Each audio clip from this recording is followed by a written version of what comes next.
So I guess this video has been a long time coming. A lot of you guys have asked me to actually make this and talk about the politics of gun YouTube, especially because of my copyright strike drama with Forgotten Weapons, or Ian from Forgotten Weapons, which I'll talk about a bit later if you guys have missed that.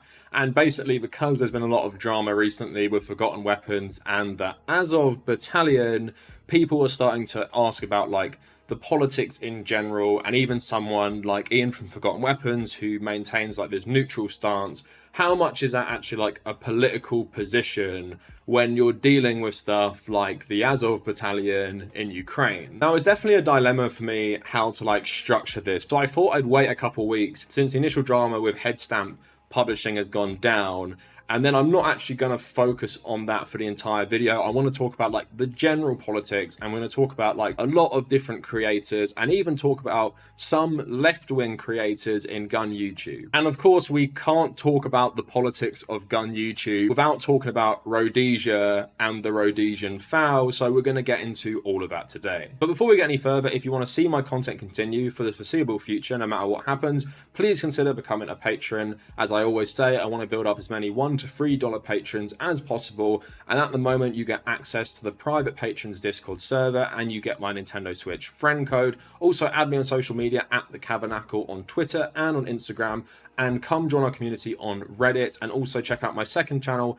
the Kavernacle Extra, where I archive my live streams. Only one live stream this week, which I haven't put up yet, but I want to edit it into 2 different clips because I gave my long take on Don't Look Up, so I kind of want to make that its own little clip on the channel. So before we go any further, I guess I should talk about the drama I mentioned with Ian on Forgotten Weapons. So basically it all boils down to fair use, and not like I'm going to show our correspondence or anything, but I'll give you the vibe of what was said. So basically I uploaded a video about Rhodeboos. Now that video is back up now, and of course all the stuff to do with Forgotten Weapons and Ian is totally removed because of course he copyright struck it before. I'm not going to do that again, and he doesn't want that to be there, so that's fair enough. But basically he strikes my channel because at the start I included a little clip of him and Larry Vickers talking about the Rhodesian FAL to frame how the gun YouTube community focus on this gun specifically. And then later in the video I think I used it as a bit of background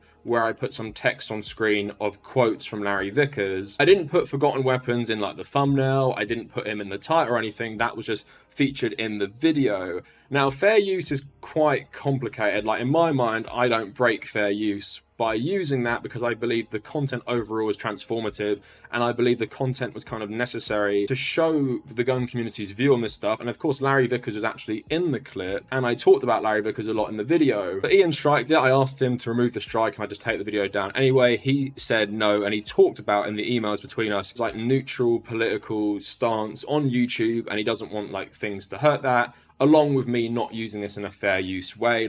Of course I believe it's fair use. If we took this to a judge, I would be curious to see what they'd say. I do understand the argument against it, but I still believe based on previous precedents I did fall under fair use. But in my mind I'm thinking, if you're creating a neutral stance on politics on YouTube, then surely someone like Larry Vickers is quite a controversial figure to get on your channel to talk about things like Rhodesia while you claim to be apolitical. But I think that shows the limits of being apolitical, because you can position yourself as a centrist or apolitical, but that's a political position to take, because then if you're saying you're apolitical, you don't really care about what political sides other content creators come from, and then you platform them, then that's the problem. And I believe this type of thinking has led to the recent drama with HeadStamp Publishing almost initially trying to get funding for an Azov battalion soldier's memoir. Now this guy was also a neo-Nazi, which Ian did not know before they started funding for this project. Now going on for the rest of the video, I'm not going to use that word because I know I'll probably get my video demonetized, so I'm just going to call the Azov soldier Fash from now on. So I want to go into the drama and see how the Forgotten Weapons community reacted. Now as you can imagine, a lot of people were very, very annoyed, but what I want to kind of focus on is a lot of people were very forgiving, and that's fair enough because Ian has cultivated quite a good reputation on YouTube. But then there were other people taking it even further, saying that SJWs were book burning and cancelling someone who fought in the Azov battalion in 2014 to 2015. I mean, stopping a fash profiting off his war diaries doesn't seem like cancel culture and book burning, but let's get into the drama. So sadly, a lot of his drama has actually been like scrubbed from the internet because Ian's videos have been taken down or unlisted, and a lot of the subreddit has like just taken away all the criticisms. But thankfully, this guy called Chuck Grassley, tapping that Arsley, follow this guy, great name. So some information on the Forgotten Weapons recent violence with the Wash Azov battalion, since Ian and the Forgotten Weapons subreddit mods seem inclined to scrub as much of this as possible. So here is like the little advertisement for the book on the HeadStamp website. So the foreigner group Our War in Ukraine 2014 to 2015, so the guy's called Carolus Lufros. So in 2014, Carolus went to war. It was not a war he was expecting to be fighting. Following the Russian invasion of Crimea in February 2014, fighting has raged and simmered across the Donbass region of Ukraine. The country lies between the nations which comprise much of NATO and the EU on one side, and the reawakening Russian bear on the other. Geopolitical pressures and realpolitik have long defined Europe's policies towards the former Soviet states. Western military aid to Ukraine continues to be constrained by these considerations. Nonetheless, since the beginning of the conflict, foreign volunteers have fought for Ukraine. Some were motivated by ideology, others for the thrill of combat. Most saw Russian aggression as something to be opposed vigorously and early. In this contemporary tale of adventure and misadventure, boredom and terror, Carolus lays bare the reality of modern warfare at the frontiers of a great power competition. And a quote from Carolus: "A lot has been said and written about foreign volunteers in Ukraine over the years, most of it by political commentators who want to cast us in different lights to further their own agendas. I have no intention of doing that with this book. I was one of the few men of the foreigner group serving with the Ukrainian National Guard. Let me, to the best of my abilities, tell you the real story of who we were and why we were there." So there was a video that advertised this. So Chuck saying, "The Wayback Machine archived the original announcement video before it was deleted. Note that Ian is both aware of the author's affiliation with Azov and that Azov has a less than stellar reputation." So quoting the video, "Now specifically, Carolus joined a group called Azov, which has gotten quite a bit of press here in the West, most of it pretty unflattering, but most of that press was written with a political agenda in mind."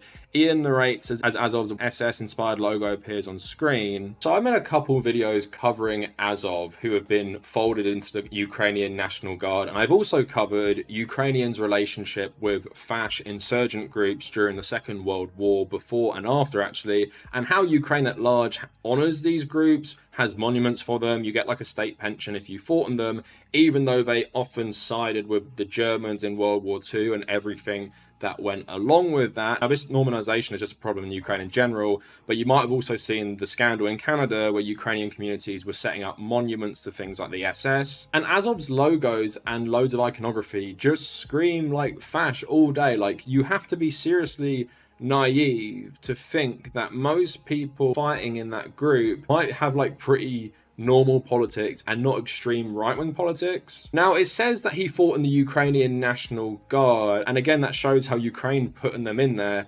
sanitizes them. And you might have seen recently that Azov were training like this old lady to fight in case of a Russian invasion. Most Western media outlets did not mention the Azov battalion having massive affiliations with loads of fash members from like international groups, and also a lot of fash Americans saw fighting for them like the same way a lot of Americans in the 80s went to fight for Rhodesia. It's like a sign you stood up for your white supremacist ideology. So Chuck saying, "Sadly, it seems as though Forgotten Weapons' second video is not archived, and it mainly consisted of Ian trying to back away from the author's political views while still remaining committed to publishing the book. Here is the Patreon email that went out for the second video, and this says, clearly I should have been more explicit about several aspects of the foreigner group and our treatment of it, and I apologize for this misimpression that has arisen. As a result, the book is not a glorification or a whitewashing of Azov, the author, or the other men in the unit described in the book. It is a valuable primary source exploration of modern near-peer combat in Ukraine on both a technical and psychological level, and we are willing to tell that story." So doubling down here,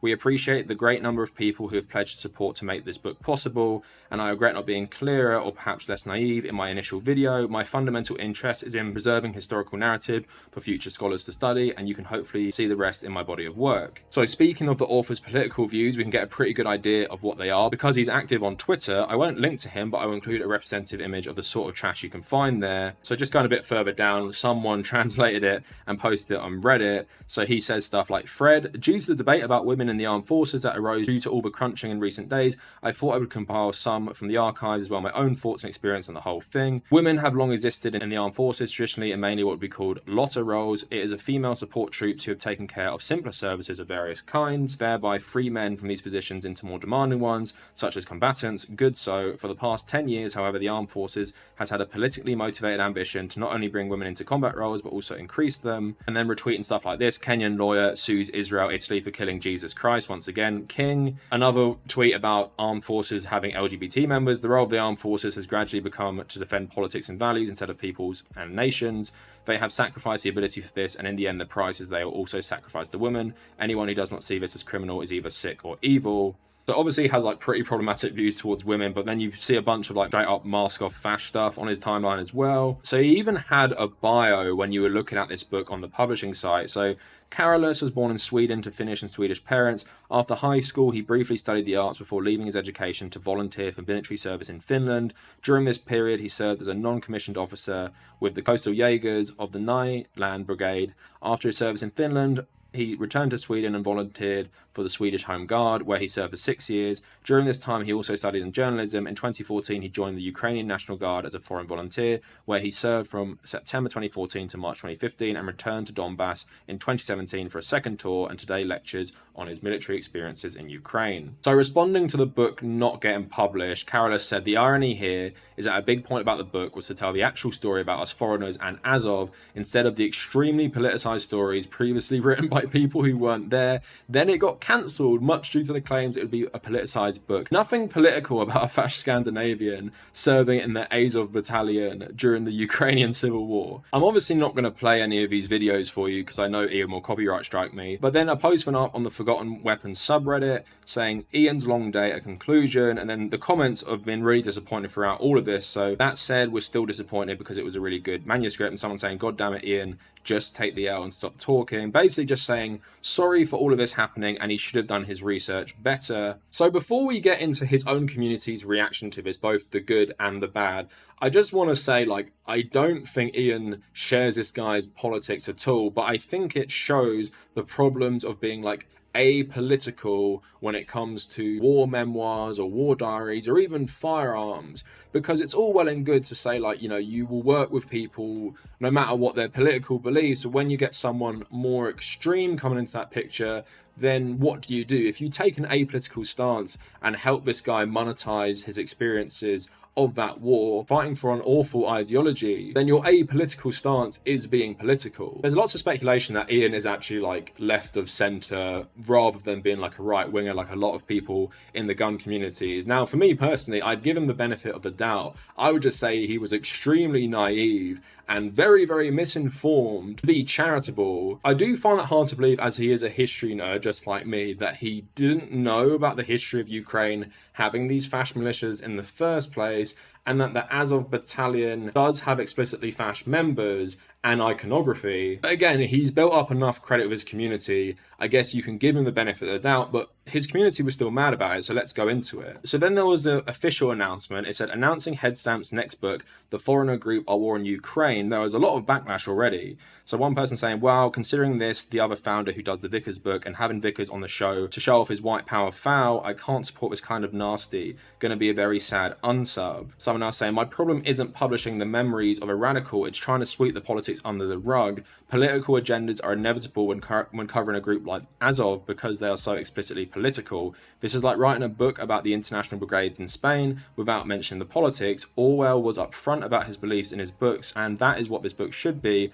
It's disingenuous to cover this group while ignoring the political context. Not addressing that context is frankly irresponsible. I hate when people try to depoliticize war. That's not possible. War is by its very nature a deeply political act. Well, this is, as the kids say, a look. I sincerely hope Ian knows what he's doing here, as this promotion feels a touch greasy. Course, without reading the book's contents and how they compare to actual events, it's difficult to properly judge. In a good faith environment, you would owe it to at least engage with the author and read the book, but you're only going to be able to do that by buying the book and thus indirectly supporting him and allowing him to advance his agenda. So I really, really like that point, and it also would probably give the right a new hero. I'm Ukrainian, and my god, I feel so much hate. At the very least, take off the trident and put on the Azovs. So how come a lot of the messages about how this is a bad idea are disappearing from YouTube? This seems rather sketchy. I'm just going to post my comment here that I posted on the YouTube video. I just think you cannot unmesh the politics of the Azov group with this account. I totally understand the historical value of a modern first-hand account of what is peer versus peer European conflict,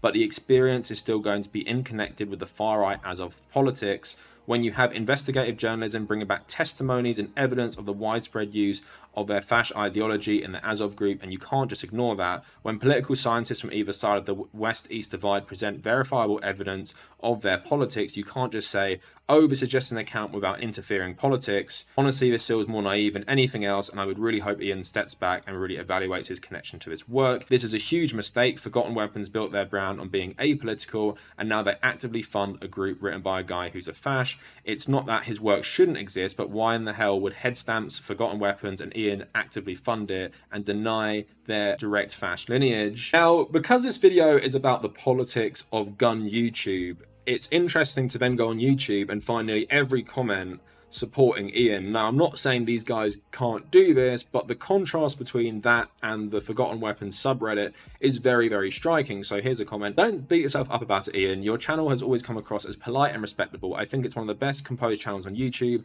I look forward to seeing more excellent content. It's a shame Ian has to cave to book burners and a historical narrative is unable to be told. So sorry this happened, Ian, but don't beat yourself up. Similar things have happened to huge established publishers many times. Love your content, excellently researched, fascinating as it is, and that's not going to change. Tomorrow is another, hopefully better day. Take care. I can see the pain in his eyes and hear the heartbreak in his voice. I don't blame you for what happened. Keep up the good work. Sorry to hear this is blown up in your face. I come to your channel deliberately because it's very factual, polite, and neutral. Truly a gem in this day and age. Keep up the fantastic work and don't let this setback get to you. That's so sad, Ian. Not only that the book is not happening, but also that you back down when you absolutely shouldn't. I hope you will find your lost courage one day. SJWs are idiots. If I don't like something, I would just call it racist, and the moral majority will make sure it gets cancelled. Russian Ministry of Propaganda won again. So sad. Smear the character of an honest man fighting fascism by calling him a fash, and all his friends and supporters just disappear in fear. All Carolus did was he fought against the monstrosities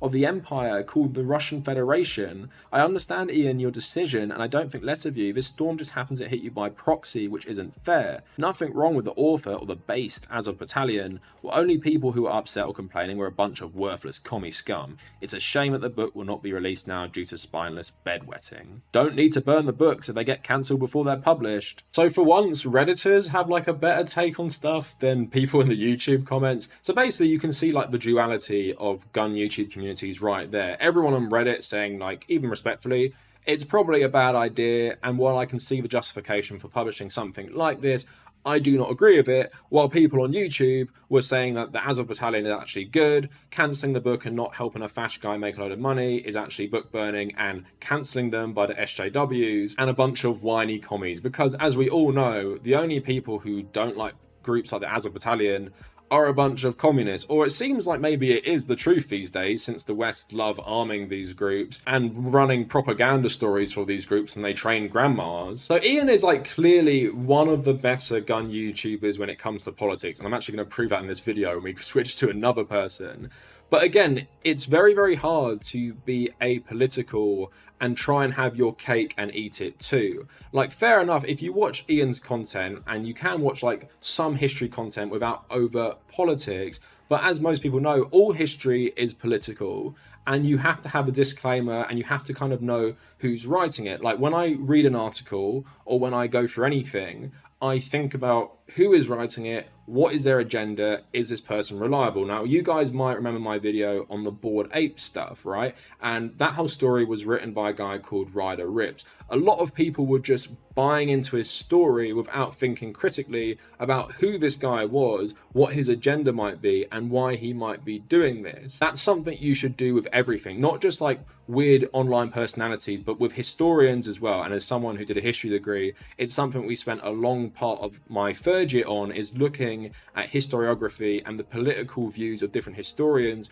and how that influences their work. Like, Ian promotes a lot of history stuff, and that is inherently political. He frames it as more neutral, but again, that is inherently political. And if you're going to even publish stuff by any sort of militia, it doesn't have to be Azov, could just be like a fairly liberal group or maybe a conservative group, then that is inherently political no matter what the account actually has in it. Because history's facts can be warped by a political agenda. You can write a book that is 100% factual, but the perspective you are writing that history from can impact what that history tells you. Now, I use that little drama there to frame the rest of the video about the weird politics of YouTube gun communities.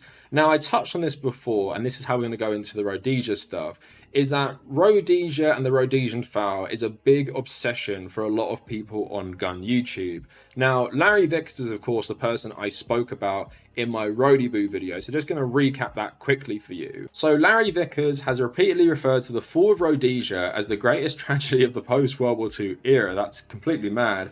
But him and Forgotten Weapons have both turned off the comments on their Rhodesian videos because I believe someone said they were getting loads of comments about like, make Zimbabwe Rhodesia again. But on his own Instagram, he posted a picture of a Rhodesian FAL, and a screenshot from Larry Vickers' Instagram account shows a FAL rifle using the Rhodesian army with the caption, "It's time to slot floppies. Slot means shoot, and floppies is a..."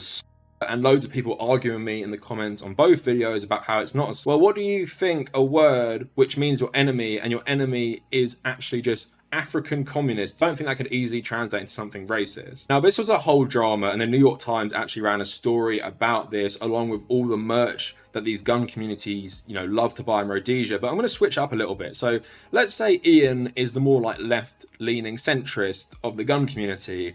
Well, here is a guy who makes no apologies for being a massive Rhodeboo, and he's called Administrative Results. Now, I just flicked on a lot of his videos, but I want to bring up the Rhodesian ones first. So Rhodesian FAL, 11 months ago, 345k views.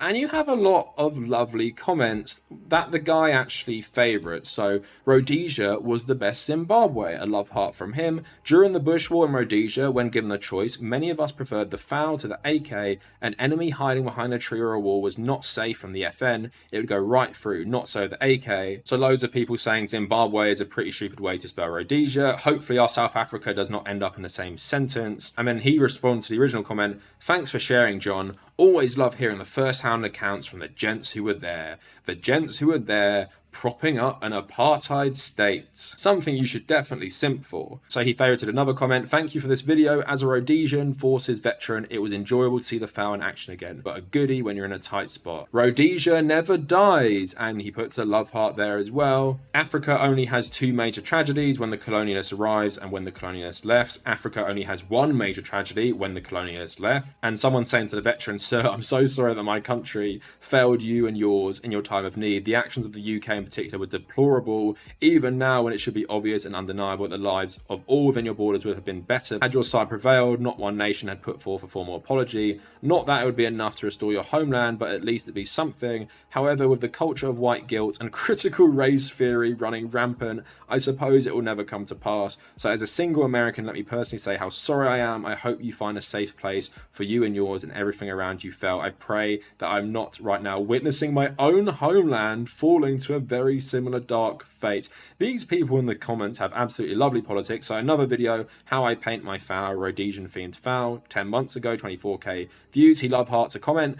"Ian Douglas Smith is smiling down from heaven." And this is the apartheid Rhodesia leader who made absolutely lovely comments about their actions during the Bush War. "Make Zimbabwe Rhodesia again." This guy favourites that as well. He also has another video showing off his Rhodey AKM. And if you go onto his merch website, you can buy a Rhodey trooper, and it's a Star Wars scout trooper dressed up like he's a Rhodesian soldier.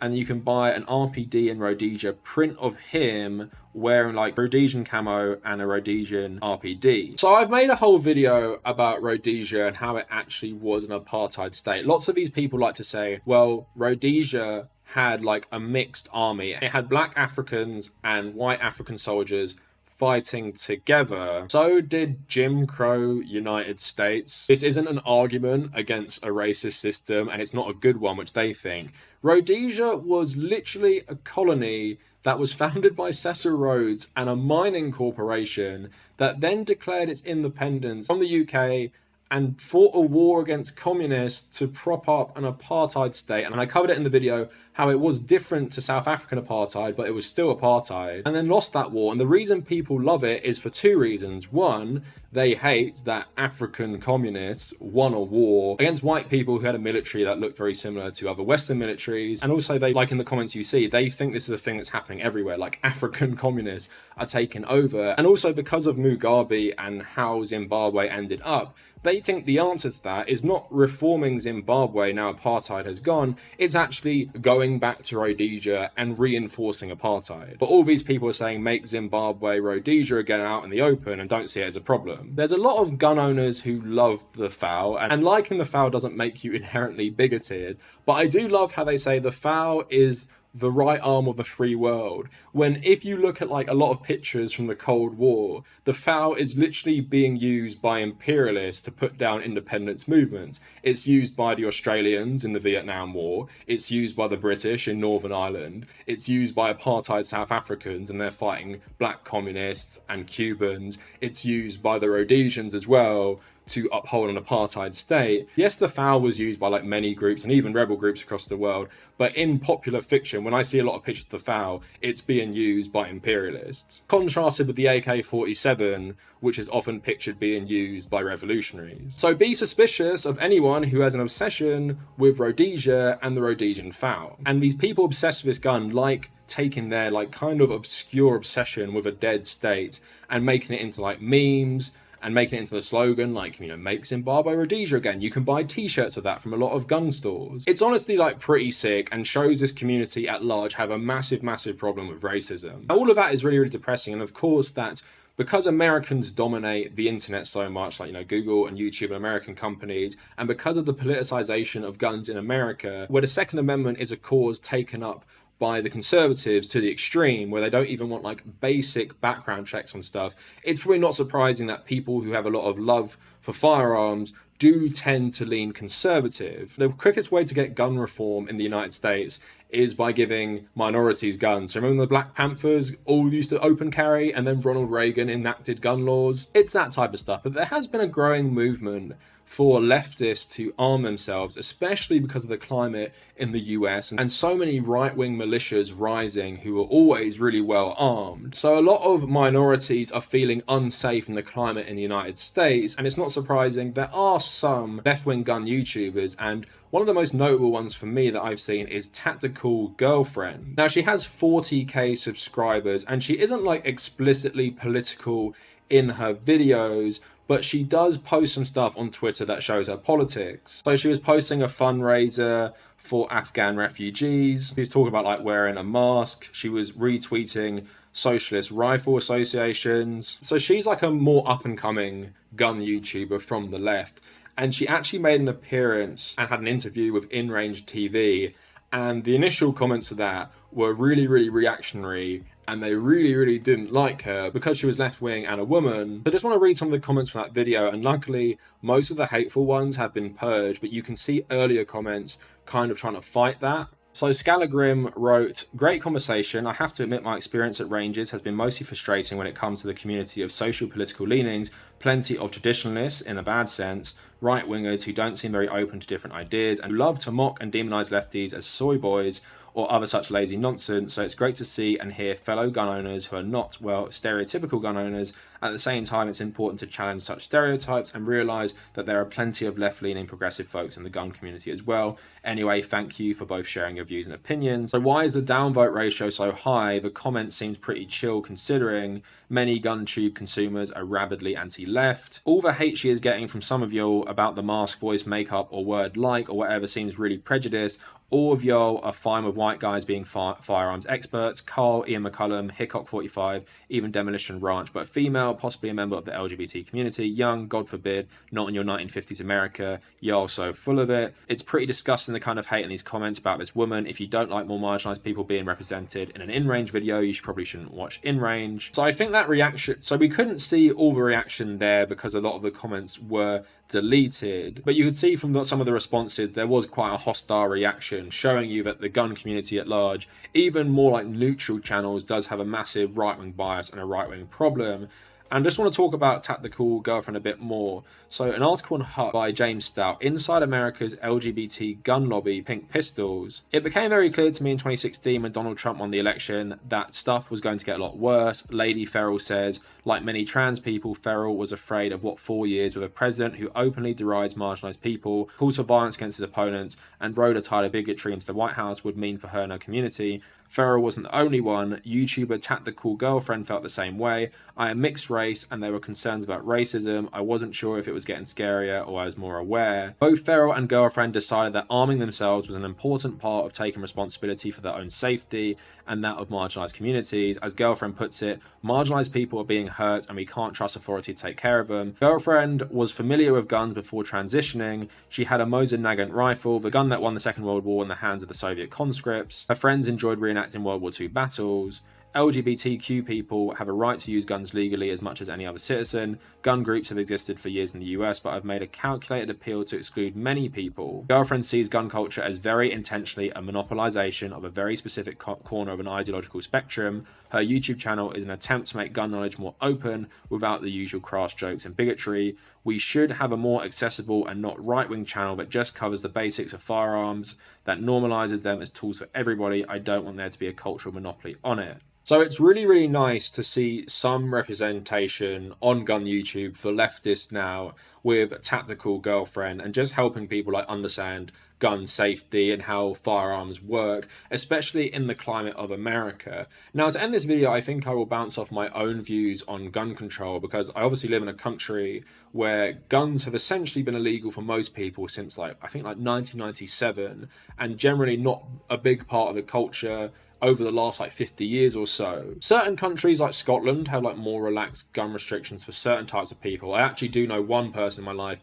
who has a gun, but it's very, very regulated, really insanely regulated. I think a lot of times you have to be part of a hunting club. So because we don't have as many problems in terms of guns, I don't want guns in the UK. I don't want to own a gun, especially because the police generally are not armed with firearms. Maybe if they were, we'd be having a different conversation, because I see so many tragedies in America and I really don't want that to be a regular occurrence in the UK. However, because America is a country with so many people, bad people who are militarized, the police forces, all these right-wing militias that seem to get away with everything, if I was an American, especially as a left-wing American who has a voice online, I would want to be a gun owner and I would want to be trained in firearms. So someone like Tactical Girlfriend's channel would really, really appeal to me, especially as someone who, loves my history anyway. And I know, weapons are a big part of that history. That's why I used to watch Forgotten Weapons before he struck my channel. I think it's very, very important for leftists to arm themselves because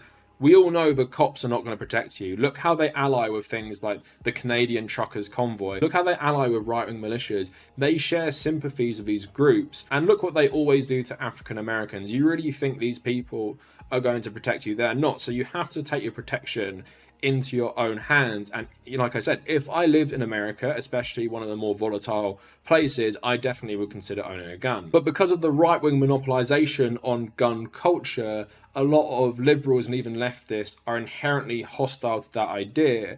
And I totally understand it as someone who does not want guns in my own country. But we are not America. We do not have that climate. We do not have this militia culture like many places like Portland have, for example. And then for my own safety, I would want to own one. But of course, the problem in America is the massive lack of regulation. That doesn't just mean the guns you can get access to. That's all about training. In places like Japan, I believe you need to go on an extensive training course to prove you can use this weapon. That's something that needs to enter American culture, but because of the gun lobby and the gun manufacturers having such a stranglehold on politics like most corporations do in American politics, that is not something politicians want to enact. But I am happy to see the rise of like the Socialist Rifle Association to counter the absolute dominance of right-wing militias. So overall, gun YouTube is largely a conservative place, and as you can see through their love of things like the FAL and Rhodesia, also sometimes a massive reactionary place. But I do appreciate, despite me not personally liking him that much anymore, I do appreciate channels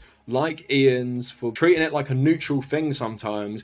But there are limits to that, as I point out in the video. You cannot really be apolitical when dealing with extreme ideologies. You can't have your cake and eat it too, while bringing on Rhodeboos to your channel and trying to publish these books and trying to publish books by the Azov Battalion and then act like that's okay when it's not. So anyway, let me know what you guys think down in the comments. If you want to follow me on social media, at the Kavernacle on Twitter and Instagram, please consider becoming a patron. And if you made it this far, thank you for watching.